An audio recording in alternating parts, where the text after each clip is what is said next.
Hello everybody and welcome back. I am the Pumpkin King, and in today's episode we're going to be continuing our island showcase series with Isla Muerta, the Island of Death. Get out of the way of this helicopter. And next week we'll be taking a look at Muerta East, which you get as part of the Dr. Wu DLC.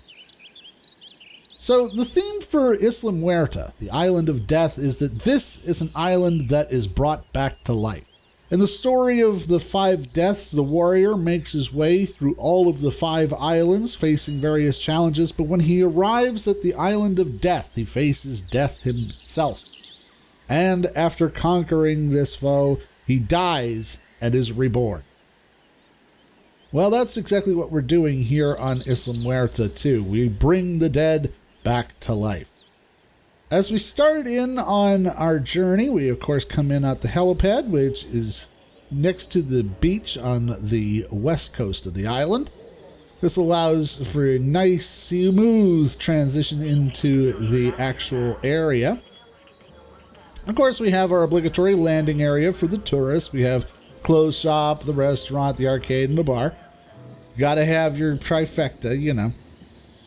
Coming over here, we got our first hotel, which has this beautiful island view here.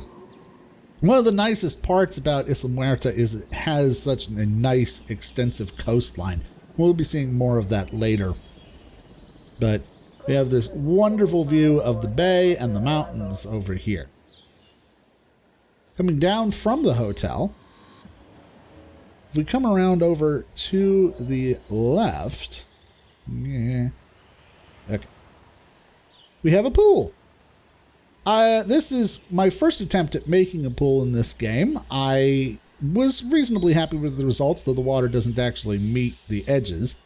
But again, this is something that I'm practicing here that I'm going to implement again on Isla Nublar when we get there. Heading up the hill, over on our left, we have an Iguanodon Exhibit. Jump in the gallery here. You can see we've got 2 different kinds of iguanodons. We've got the coastal and the alpine pattern. One thing that you'll notice as a common theme here on Isla Muerta is that dinosaurs are deliberately very dull. They are meant to be muted in color so as to represent them being dead or ghosts. And I wanted to use exclusively South American dinosaurs for this island. So we have the Iguanodon here, which is not technically South American, but at the time South and North America were still part of the supercontinent of Gondwana. We have a bathroom over there next to the viewing gallery.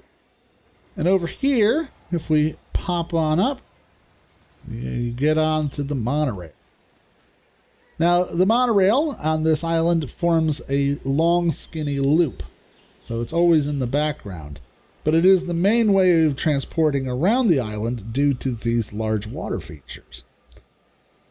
As we zoom back in, come down closer to the ground near the second landing area. After you get off the monorail at stop number 2, this puts you in at the beach cabana area, which again has a restaurant and a bar. But I've designed this area to really take full advantage of that beautiful coastline that we have here on Isla Muerta. So we have the safari lodges here, but I like to imagine them as those sorts of pier cabanas that you see in travel magazines from Fiji or Tahiti. We have this absolutely beautiful beach here with plenty of umbrellas and seating space for the guests. And that, of course, leads right on down to the ocean there. We take a left here and go over to this viewing gallery. Kind of hard to tell. Let me switch over to daytime real quick.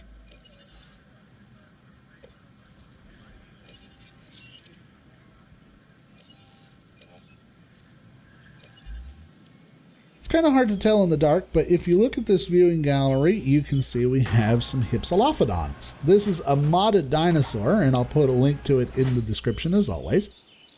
And if we get in closer, you can see these are a really well done little model. I particularly like the coloration. They kind of remind me of... Honestly, they kind of remind me of lemurs, though there's no reason why they should. They do have the protracted longer tail that one would expect from a Hypsi. I'm going to go up to our next major section. Over here on the right is where I've put all of the power complex, and I've closed it in behind these rocks and barriers so that from ground level you really can't tell that's there. As you land on the monorail section on the other side, you enter into the Isla Muerta themed area, the Boneyard.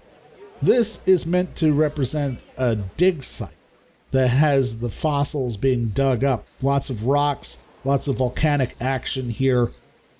I could imagine, if it would let me do it, having some smoke effects on some of these rocks to show like steam geysers from the volcanic processes that made the island.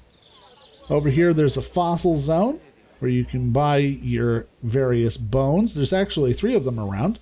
And the reason for that is I imagine this area being, like I say, a dig site kind of place where there's lots of skeletons and paleontological equipment around in the area. If we take a look at this viewing gallery down below, you can see we've got a Styracosaurus exhibit there. We zoom in. Styracosaurus, I've got it with the coastal pattern here.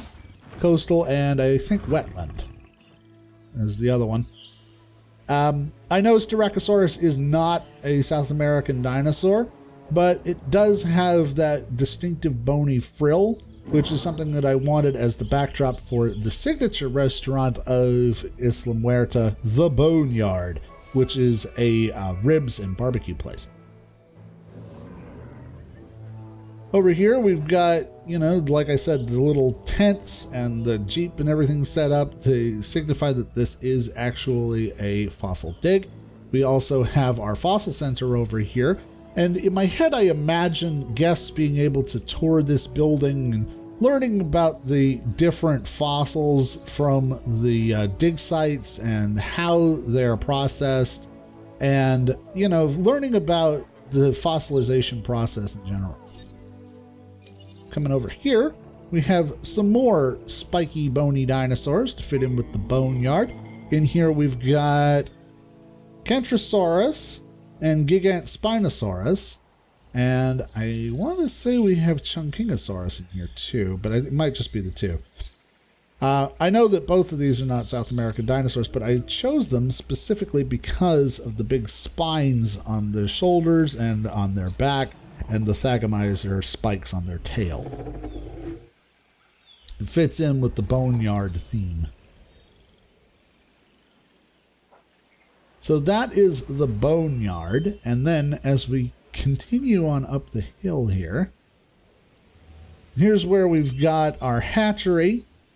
I specifically picked this kind of hatchery so that it seems sort of run down and abandoned, and this I imagine being like a themed element where it's sort of an abandoned type building that might have some small displays inside of like fossils and amber and stuff like that you would tour as more of a museum.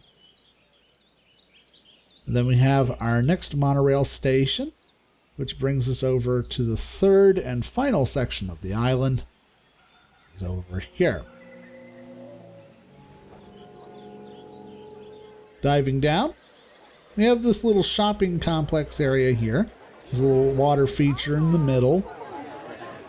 Got our clothing store and our restrooms, cafe, all that stuff. And then over here, jump into this viewing platform. We can see our Carnivore Exhibit. Here's where we've got Herrerasaurus and Giganotosaurus. So there's our Giga. I really love this coloration on it.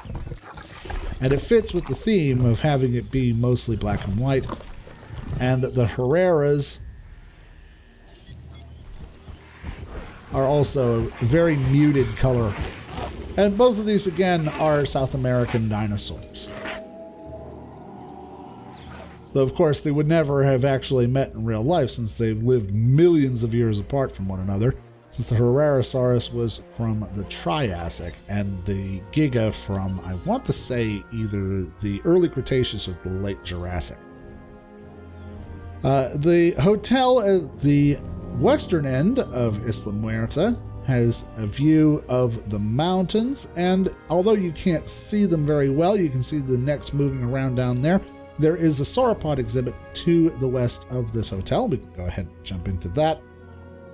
Zooming in, we've got two signature South American sauropods. We have the Dreadnoughtus, and we've got these absolutely beautifully modded Amargasaurus. Again, I'll put a link in the description to all of the mods that I use, but this is an absolutely gorgeous Amargasaurus. It's built off of the Nigersaurus build, I believe, and it does count as a ground-feeding dinosaur instead of a sauropod feeder dinosaur. So it actually works out very well.